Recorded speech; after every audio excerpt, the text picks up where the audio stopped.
ڕێزان گفتگۆ دەکەین لەبارەی حکوومەتەکەی زەیدیەوە دەتوانێت چی بکە کارنامەکەی چیمان پێ دەڵێ هەنگاوە سەرەتاییەکانی پێگەێنانی ئەم کابینەیە چاماژەیەکیان تێدایە گفتگوین پرس و باس بابەتاکەین لەگەڵ زۆر بەڕێز کاک مەحموود خۆشنا و شارەزا لە کاروباری عێراق ڕاستەخۆ لاولێرە و لەگەڵمانە کاک مەحموود سڵاوت لێ بێم کاتت باش سپاس دەکەم سپاس بۆ بەشداریکردنت لەگەڵمان پێدراوە سیاسیەکان هەر لە پێگەێنانی کابینەکەی زەیدیەوە هەوڵەکان بۆ پێگەێنانی کابینەکەی تا دەنگدان بە کابینەکەی چیمان پێ دەڵێن؟ سەرەتا کاگرام کۆسۆر سپاس بۆ دەرفەتە سڵاو لە جەنابەت و بینەرانی کورتسات نیوز ڕاستیەکەی پرۆسی سیاسی لە عێراق زۆر ئالۆزە هەر نەک لەم کابینەیە لە کابینەکانی ڕابردووش بە زۆر هۆکار یەکێک لە هەرە هۆکارە سەرچەکان کە ئالۆزی سیاسی لە عێراق بەردەوامی هەیە ئەویش ینی نەوعیەتی سیستەمی سیاسی عێراقا کە سیستەمێکی پەرلەمانیە خۆ دەزانی گۆڕانکاریان گواستنەوە لە سیستەمێکی مرکزی شمولی سەرۆکایەتی بۆ سیستەمێکی پەرلەمانی ئەستەمە لە قۆناغێک لە قۆناغەکان تا بتوانانی هەزم بکرێت و تا بتوانانی ڕایبێ لەسەر میزاجی تاک لە عێراق میزاجی تاک لە عێراق ڕاهاتووە لەسەر سیستەمی سەرۆکایەتی ڕاهات و زیهنێتی سیاسی عێراق ئێستاش نازانی سیستەمی پەرلەمانی نیابی چیە نازانی سیستەمی فیدراالی چیە چۆن پەیڕەوی کە چۆن پیادەی بکە بۆی ئەمە کێشەیە لە بوونیەی سیستەمی سیاسی عێراقەوەیە و لە زیهنێتی هەموو تاکێکی عێراقیەوە جات سیاست کە یان سیاست نەکە هێشتا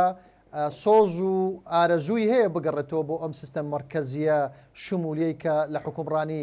لەو سەری عێراق بۆ ئەو سەری عێراق بەبێ گوێدانە نەوعیەتی پێکهاتەی عێراق کورد سونە شیعە تورکمان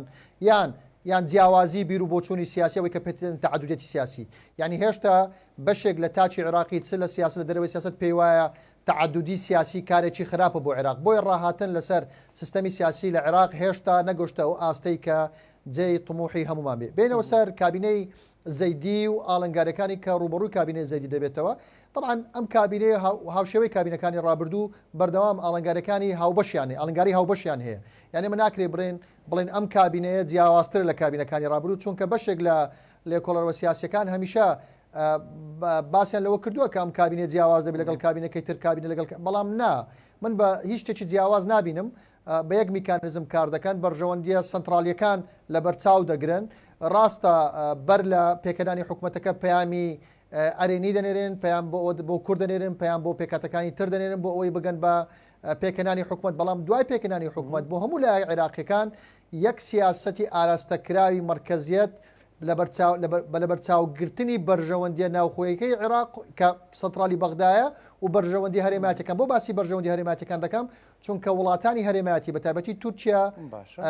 سووریا ئێران کاریگەری ڕاستە خۆیان لەسەر بڕیاری سیاسیان دروستکردنی بڕیاری سیاسی دەبێت لە عێراق طبعا ئەمە پەیوەستە بە کورد پەیوەستە بە سونە پەیوەستە بە شیعە بۆیە لەو ڕوانگەیەوە دەڵێم گۆڕانکاری زۆر نابێت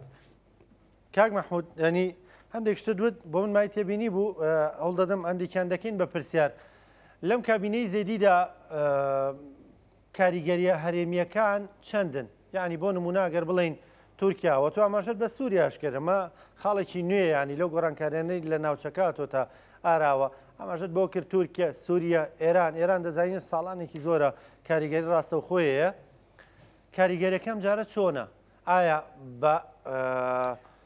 بەڕادەی ساڵانی ڕابردووە بەڕادەی کابینەکانی پێشوەیان کەمێک هەست بە کەمبوونەوە دەکرێت ئەمە پێویستە بەراوردێک بکەین لە نێوان کاریگەریە وڵاتە هەرێماتی و نێودوڵەتەکان لەسەر عێراق و کاریگەری عێراق لەسەر ئەم وڵاتانە ینی بنمونە کاریگەری عێراق لەسەر تورکیا و کاریگەری تورکیا لەسەر عێراق بەراوردێکی ڕێژەیە لە نێوان ئەم دوو کاریگەریە بکەین بۆمان دەردەکەوێت کە کاریگەری عێراق لەسەر وڵاتە هەرێمایەتیەکان کەمترە زۆر کەمترە لە کاریگەری ئەو وڵاتان لەسەر عێراقەکە باسی ویلایەتە یەکگرتووەکانی ئەمریکا و ئەوروپا بکەین و کەنداویش دەبینین کاریگەریەکانی عێراق کەمترە چونکە کاریگەریەکانی عێراق کەمترە زۆر کەمترە ینی ناتوانین بەراوردێکی زۆر ڕێژەی بە ژمارە پێت بڵێم یعنی دەتوانین بڵێن 80 بە 20 90 بە 10 ئەمە کە بەم ئاراستەیە بۆ هاوسەنجێک نابێت لە نێوان کاریگەریەکان بۆیە ئەوان زاڵتر دەبن دەبینین ماوە کارتی فشار بەرامبەر بە عێراق بەکاردێت کارتی فشار بنمونە ئەوەی تورکیا ئێستا بەکاری دێنی کارتی ئاو کارتی کۆتایی هاتنی ڕێکەوتنی هەناردەکردنی نەوتە لە ناو خاچی تورکیاوە ئەمە بەشێکە کارکتەری سونە لەناو عێراق پەیوەندیان بە تورکیا بە وڵاتانی کەنداوە هەیە ئێستا سووریاش هاتۆتە ناو ئاوکێشەکە ئەمانە کاریگەن ئێران باسی ئێرانت کرد ئێران کاریگەرەکانی لە عێراق دەمێنێ بۆ چونکە ئەوەی حکمی عێراق دەکا شتێک هەیە پێ دەڵێن حاکمیەتی شیعە حاکمیەتی شیعە بریتینی لە چوارچەوەی هەمانجی بریتینی لەو پارتە سیاسەی ناو چوارچەوەی هەمانجی بە تەنها حاکمیەت شیعە بریتیە لە مەراجعی شیعە لە دنیا چ مەراجعە بەڕێزەکانی نەجەف یا مەراجعە بەڕێزەکانی دەرەوەی عێراق ئەمانە بەشێکن لە حاکمیەتی شیعە بۆیە هەرچەند فشار لەسەر عێراق دروست بێ هەرچەند بتو ئەمریکا هەوڵ بدەن وڵاتانی تر هەوڵ بدەن عێراق لە کۆشی ئێران دەربکەن بە بۆچوونی من عێراق خۆی دەگونجێنی لەگەڵ ئەم گۆرانکارانە بەڵام ناتوانانی 100% بەڵام کاریگەریەکانی ناو ئەنجومەنی وێنەری عێراق لاوازبوونی ئێران یعنی ئەم دۆخە کەمێک ناگۆڕێ ئێران کە خۆی لاواز بێ وەکو دەڵێن نەیپەرژێتە سەر خۆی دەتوانێت ڕۆڵ بگێڕێت لە نێو عێراقدا بە دڵنیاییەوە خۆ ئێران تەنها ئێستا نییە ینی ئەگەر بگەڕێنەوە بە هەموو حکوومەتەکانی ڕابردوو بە تایبەتی لە پاش حێراکی تەشرین ئەو جوڵەی تەشرین کە لە عێراق ڕوویدا ئەوەی کە خۆت دەزانی خۆپێشاندانەکی زۆر بەرەو ناوچەی سەوز دەڕۆیشت خەریک بوو بەغدا کۆنتترۆل بکەن ئەگەر بەڕێز مقتەدە سەدر تەداخوری نەکرد بە ئەم کات بۆ مەطعمی تورکی و بۆ ساحی تەحریر دڵنیا بلەوەی کە خۆپێشاندەرەکان دەستیان بەسەر بەغدادا دەگرت بۆیە ئەم کاتیش کە حکوومەتەکەی عادل عەبدولمەهدی کەوت استقالەی کرد لەسەر داوای مەرجعیەت و ئەوانە لۆی باسی حاکمیەتی شیعە دەکەن بۆ ئەوەی شارەزای ناوەڕۆکی بارودۆخی عێراق نەبێ نەچێتە قوڵایی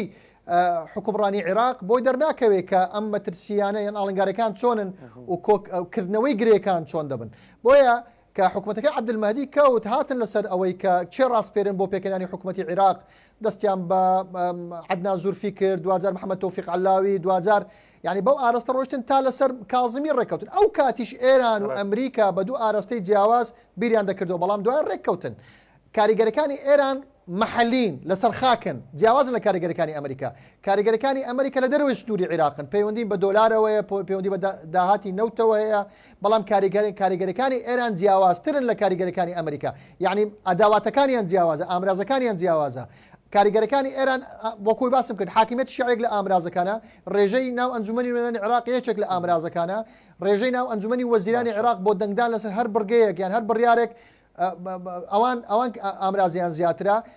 ڕێژەی دانیشتوانی عێراق کە بەشێکی زۆری دانیشتووی شیعە مەذهبن ئەمەش بەشێکە لە ڕێژەی زۆری دانیشتوانی بەغداش ئەمە کاریگەریە بۆیە هەموو تاکێکی شیعە کاگڕم کۆگەر بم بورێمەوە تەواوکەم هەموو تاکێکی شیعە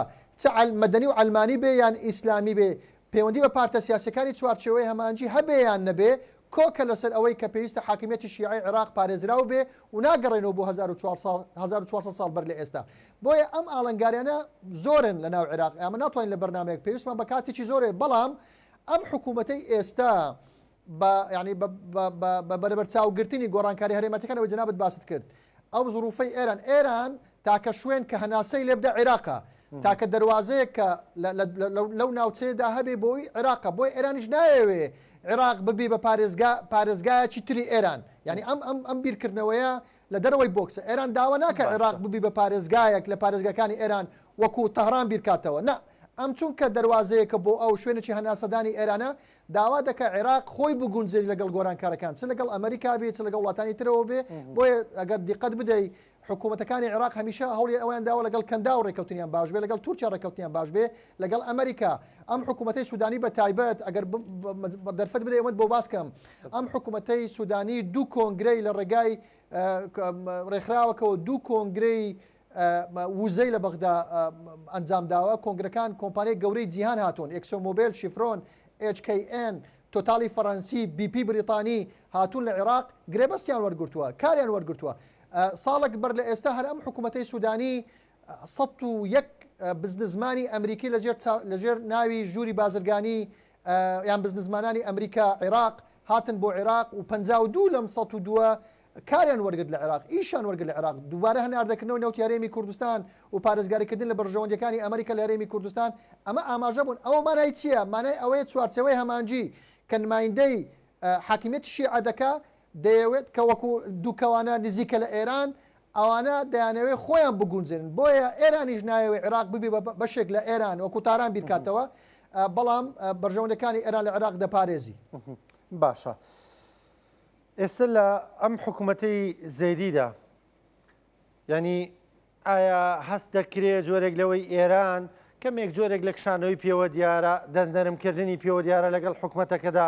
ینی وا دەردەکەوە ڕۆژەش قسە لەوە دەکرایی جێک لەم وەزیرانە ئەوانە نین کە سەر بە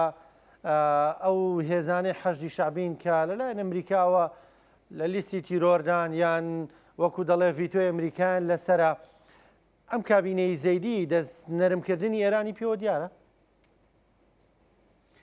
وەکۆی باسم کرد کاگرامکۆ ئێران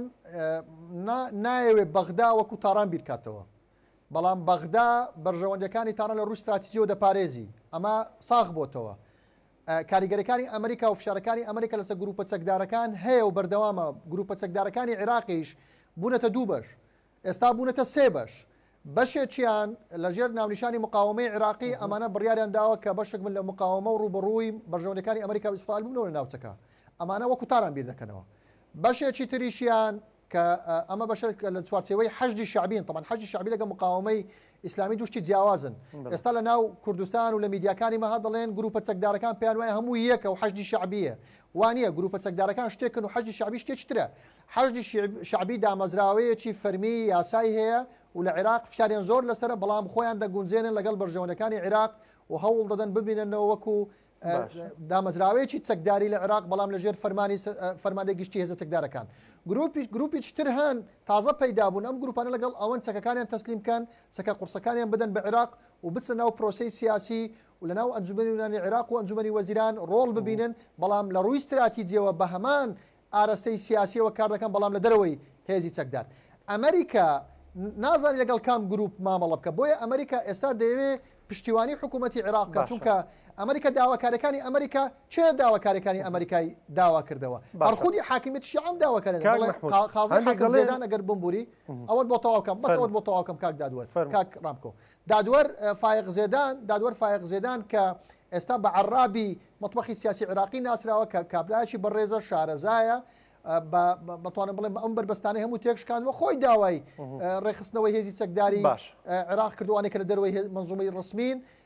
گروپ ئەو مەطبەخی سیاسی عێراق خۆیان داوا دەکەن چوارچێوەی هەمانجی خۆی داوا دەکە کەواتە ئەم داواکارانی ئەمریکا ئێستا بوونەتە داواکاری ئێران بەدەستی دوو ڕاستە باشە کاک مەحموود یانە مەژەت بە گروپە چەکدارەکان کرد و جۆرێک لە جیاوازیت کرد لە نێوانیاندا مەرز نییە میان یعنی حەشی شابیامیان و گروپە چەکدارانە بن کە وەکو دەڵێ بێسەروبەرن ئەمریان دیار نییە لەکوێیە فەرمانیان دیار نییە لەکوێیە بەڵام هەندێکیش دەڵێن هەندێک لەم گروپانە تەنە موچەکەیان دەیان بەستێتەوە بە عێراق ینی تەنە موچەکەیان لە عێراقا تەنانەت هەموو گروپێک لەم گروپە چەکداریانە کە سەر بە حکوومەتی عێراقیشن بەڵام فەرماندەیەکی ئێرانیانەیە ئەو پێیان دەڵێت چی بکەن چی مەکەن لە نێو گروپەکانیشدا تەنانەت فەرماندە عێراقەکانن دەجار ئاگاداریەوە نین کە فەرمانی چی دێ بۆ گروپەکەیان فەرماندەیەکی ئێرانی بەڵێن فەرمانیان پێدەکا ئەو جەبن تو با ڕێککەوین کاگرامکۆ گوت نابی بڵێن گروپە چەکدارەکان و نابی بڵێن کە گوتمان گروپە چەکدارەکان نابی بڵێن ئەوانە موچە لە عێراق وەردەگرن چونکە گروپە چەکدارەکان موچە لە عێراق وەرناگرن هەموو ئەو گروپە چەکدارانە لە سەردەمی ئازادکردنەوەی پارێزگاکانی عێراق کە لەژێر چەتری فەرماندەی گشتی هێزە چەکدارەکان و کەناڵە حەشدی شعبی پێش دەرچوونی یاسای حەشدی شعبی و دوای دەرچوونی یاسای حەشدی شعبی موچەکانیان هاوکانە لە عێراق وەردەگرت بەڵام دوجار ئەمانە کە ناومانێنانە گروپە چەکدارەکان کە ناوێن مقاومەی ئیسلامی لە عێراق ئەمانە هیچ موچەک لە عێراق وەرناگرن ئەمانە پەیوەندیەکانیان بە فەرماندەی گشتی هێزە چەکدارەکانی عێراق پچڕی یعنی پچران پەیوەندیان نەماوە ئەوەی کە موچە لە عێراق وەردەگری و لەژێر فەرمانی فەرماندەی گشتی هێزە چەکدارەکانە حەشدی شعبین دوشتی جیاوازن یعنی ئەمە ڕاستە ناحەقتان نییە و ناحەقی خەڵکیش نییە ئەمە نەزانێت چونکە ئەمە وردەکاری زۆر وردە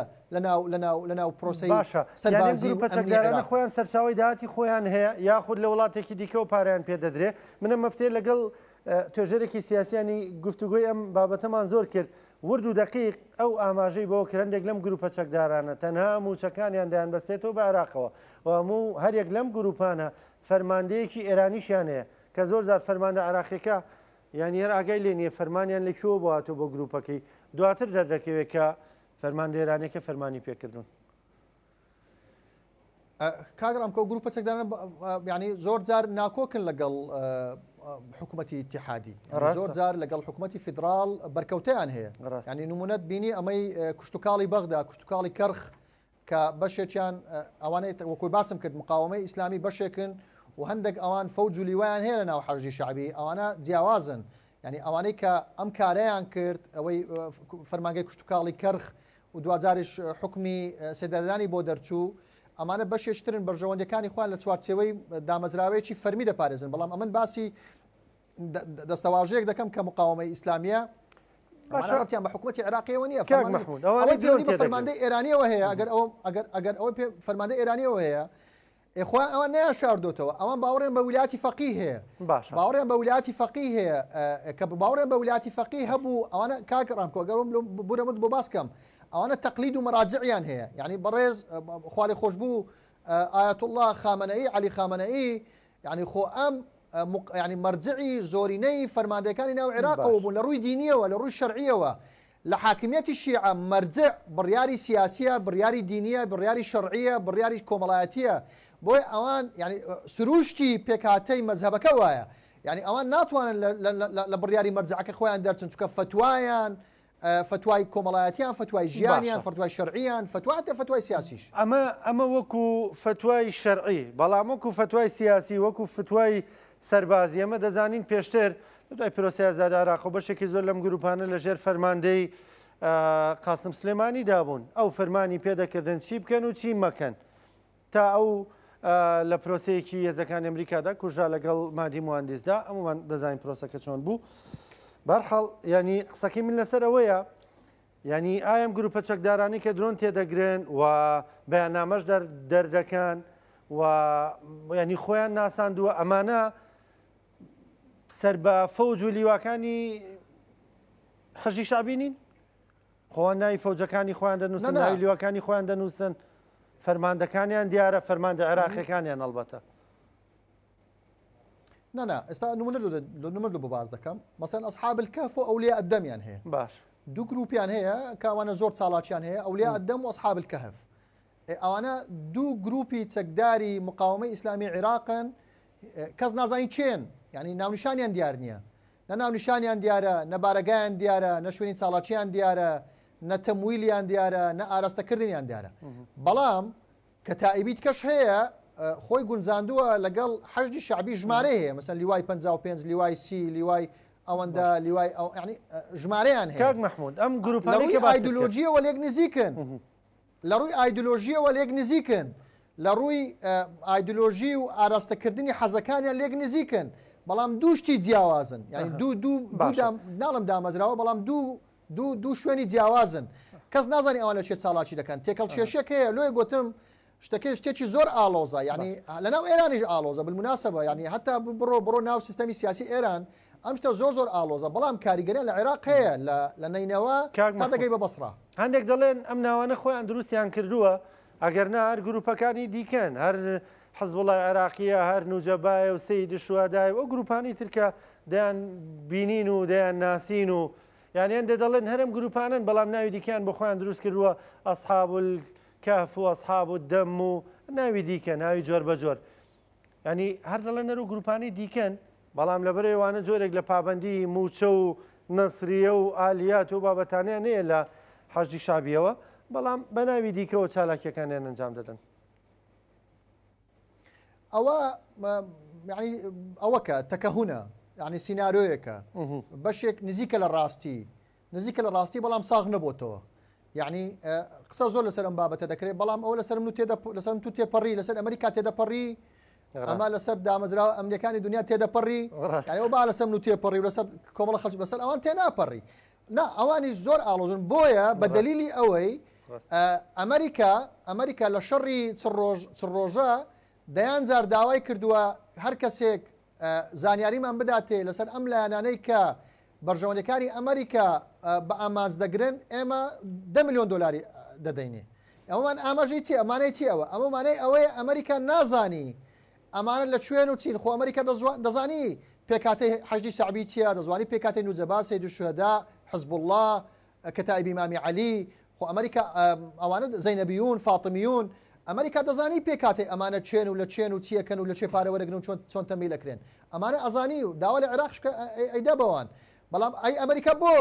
داوا دەکە هەر کەسێک زانیاری بدا لەسەر ئەم لایەنانەی یان ئەم کەسانەی کە شوێنەکانی ئەمریکا بە ئامانج دەگرێت. هەندێک ناو هەندێک کەس هەندێک لایەن خراونەتە لستی تیرۆری ئەمریکا ئەمانە ئاشکران ئەمان نوجەبا بەڕێز ئەکرەم کەعبیە کە ئەمن پێم وایە ئەوانە یعنی خەڵکەکی زۆر هەن لەناو ئەم گروپانە ناڵم کاک ڕامکۆ زۆر ئالۆزە یعنی پێکهاتەی ئەم گروپانە زۆر ئالۆزە ئەوەمەش بەشێکە بۆ تەمویل بەشێکە بۆ خۆتزیینەوە بەشێکە بۆ ئامانجگرتن. باشە ینی بگەڕێنەوە سەر باسی پێگەنانی حکوومەتی عێراقی و جۆرێک لەوەی باز لە لێکترازانی نێو و ماڵی شیعە دەکرێت و باز لە هەوڵێک دەکرێت کە مالکی سەرۆکایەتی دەکا دەیەوێت جۆرێک لە بەرەی ناڕازی دروست بکە بەرامبەر بەو بەرەی کە سەرۆکاری پێگەنانی حکوومەت و تەنانەت ئەنجومەنی نوێنەرانیشیان کرد. ئایا هەڵی وا لە ئارادایە ئایا دەتوانن ئەم کارە بکەن؟ دیقەت بدە کاک ڕامکۆ بەر لە پێکەنانی حکوومەتی عێراقی و دەنگدان لەسەر کابینەکەی زەیدی توانای خۆڕێخستنەوە لە ناو لایەنەبراوەکانی ئەنجومەنی نوێنەرانی عێراق نەبوو. بۆ یاسای هەڵبژاردن ڕێگە بە پەرلەمانتار و ئەوانە نادا یان ڕێگە بە پارتێکی براوەی سیاسیان قوارەیەکی براوەی سیاسی نادا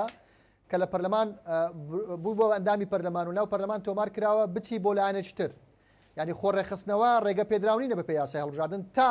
پێکەنانی حکوومەت. بۆیە ئەم جیاوازیانە هەبوون بەڵام ئەمەمانەی ئەوە نییە ماڵی شیعە لاواز دەبێ و چوارچێوامێک تێک دەشتێت نەخێر.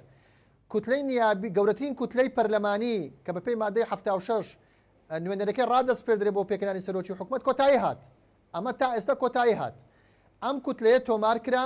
کاندیدەکەی نرد لە ڕایان سەرکۆمەڵەوە ڕاست پێدرا بەپێی یاسای هەڵبژاردن لەگەڵ پێکەنانی حکوومەت ڕێگە پێدراون خۆیان ڕێک بخەنەوە لە چارچەوەی هاوپەیمانێکتر. بۆی ئەمەی ئێستا ڕوودەدا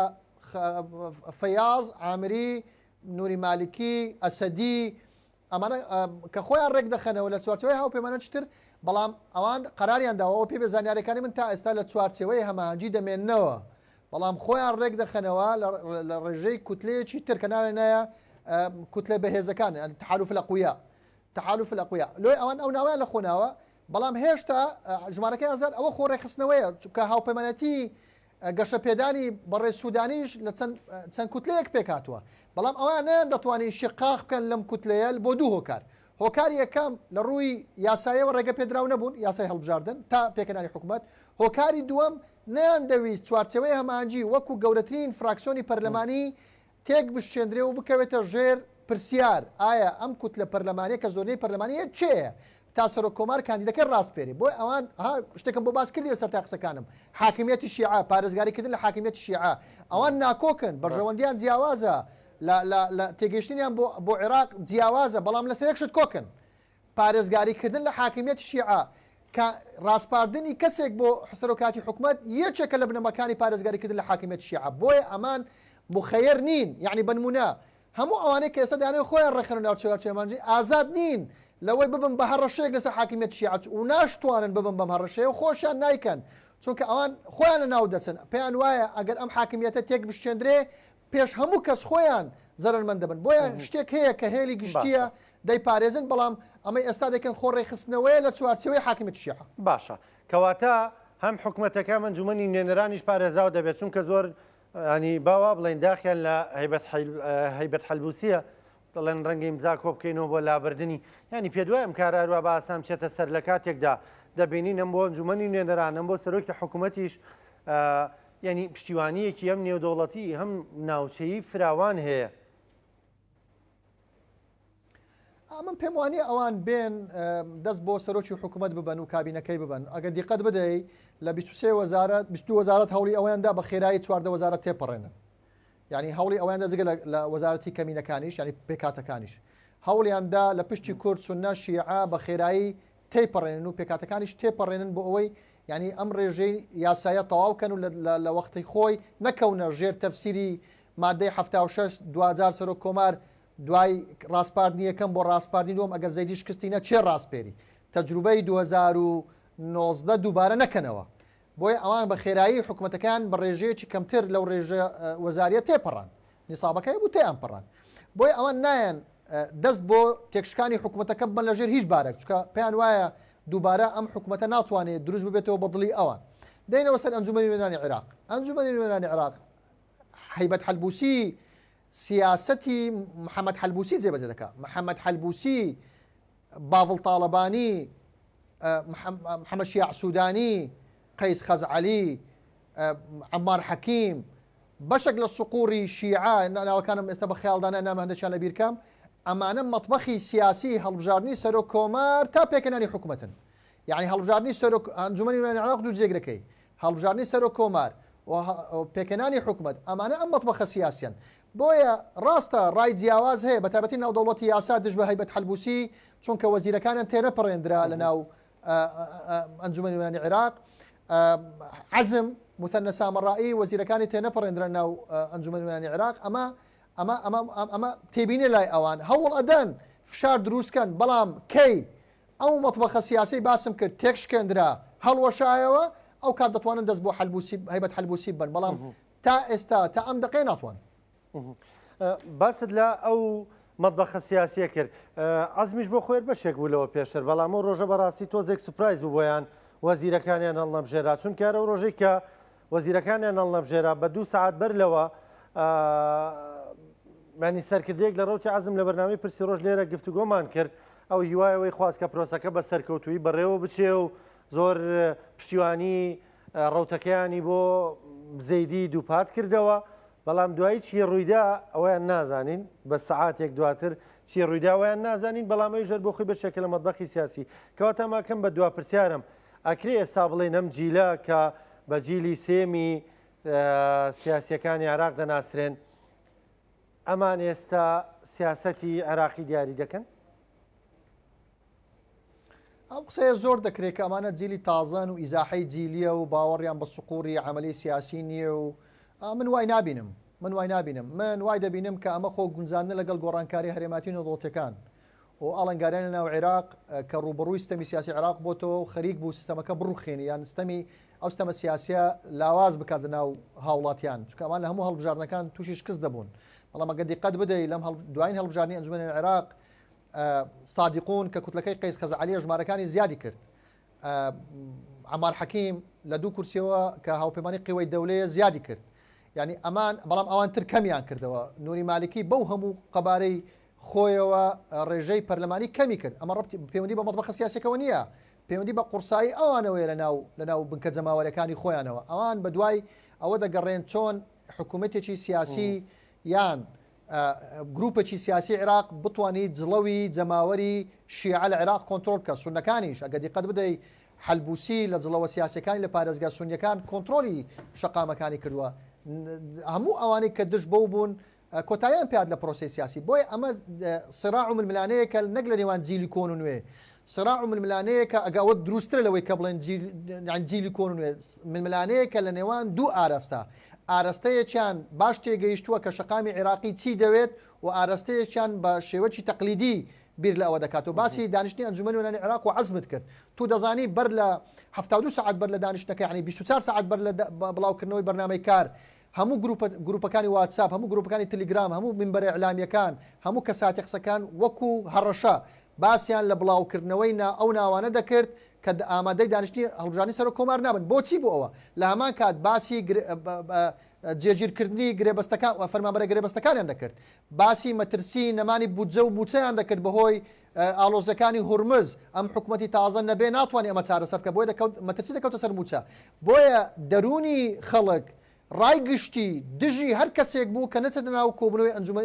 ئەنجومەنی نوێنەران بۆیە هەموو ئەولانە بەشێکیان ترس بوو لە ترس چوون بەشداری کۆبنەوەکەیان کرد شەرط نییە ئەوانەی کە چوون بەشێک بن لەو مەطبەخە سیاسیە ئەمانە لە ترسی تووڕەیی شەقام بوون چونکە باسییان لەوە دەکرد و ئێمەژمانان باسمان لەوە دەکرد کە موچەی هاوڵاتیان بەستراوەتەوە بە پێکەدانی حکوومەت جێگیرکردنی فەرمانبەرە گرێبەستەکان بەستراوەتەوە دامەزراندنی تازە بەستراوەتەوە چارەسەرکردنی گرفتە ئابوووریەکان بەستراوەتەوە بۆیە بەشێکیان لە ترس بەشداری کۆبنەوەکانە کرد سپاس دەکەم زۆر بەڕێز کاک مەحموود خۆشنا و شارەزا لە کاروباری عێراق سپاس بۆ بەشداریکردن لەگەڵمان زۆر سپاس دەکەم لەو لێرە و لەگەڵمان بووی